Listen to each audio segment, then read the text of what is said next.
শ্রী শ্রী ঠাকুর শ্রীরামকৃষ্ণকে প্রণাম জানিয়ে শ্রী শ্রী রামকৃষ্ণ কথামৃত থেকে পাঠ করছি চতুর্থ ভাগ চতুর্দশ খণ্ডের একটি অংশ।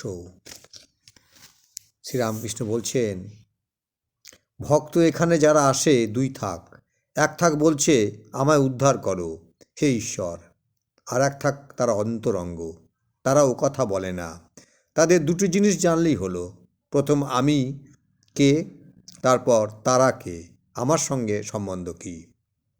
তুমি এই শেষ থাকের, তা না হলে এত সব করে।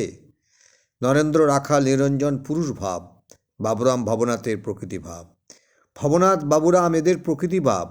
হরিশ মেয়ের কাপড় পরে শোয়, বাবুরাম বলেছে ওই ভাবটা ভালো লাগে, তবেই মিলল।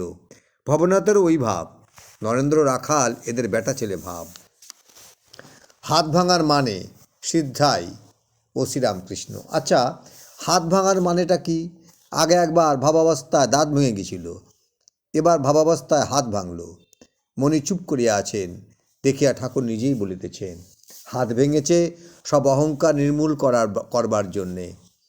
এখন আর ভিতরে আমি খুঁজে পাচ্ছি না, খুঁজতে গিয়ে দেখি তিনি রয়েছেন। অহংকার একবার না গেলে তাকে পাবার জো নেই। চাতকের দেখো মাটিতে বাসা, কিন্তু কত ওপরে ওঠে।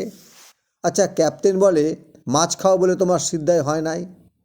একবার গা কাঁপে, পাছে ওই সব শক্তি এসে পড়ে। এখন যদি সিদ্ধাই হয়, এখানে ডাক্তারখানা হাসপাতাল হয়ে পড়বে।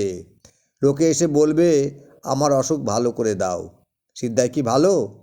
মাস্টার আজ্ঞে না, আপনি তো বলেছেন অষ্টসিদ্ধির মধ্যে একটি থাকলে ভগবানকে পাওয়া যায় না। শ্রীরামকৃষ্ণ, ঠিক বলেছ, যারা হীন বুদ্ধি তারাই সিদ্ধাই চায়। যে লোক বড় মানুষের কাছে কিছু চেয়ে ফেলে সে আর খাতির পায় না, সে লোককে এক গাড়িতে চড়তে দেয় না, আর যদি চড়তে দেয় তো কাছে বসতে দেয় না।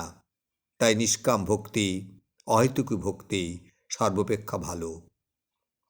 সাকার নিরাকার দুই সত্য, ভক্তের বাটি ঠাকুরের আড্ডা। আচ্ছা, সাকার নিরাকার দুই সত্য, কি বলো? নিরাকারে মন অনেকক্ষণ রাখা যায় না, তাই ভক্তের জন্যে সাকার। ক্যাপ্টেন বেশ বলে, পাখি উপরে উঠে খুব শ্রান্ত হয়, তখন আবার ডালে এসে বিশ্রাম করে। নিরাকারের পর সাকার। তোমার আড্ডাটা একবার যেতে হবে। ভাবে দেখলাম অধরের বাড়ি, সুরেন্দ্রের বাড়ি, বলরামের বাড়ি, এসব আমার আড্ডা, কিন্তু ওরা এখানে না এলে আমার ইষ্টাপত্তি নাই।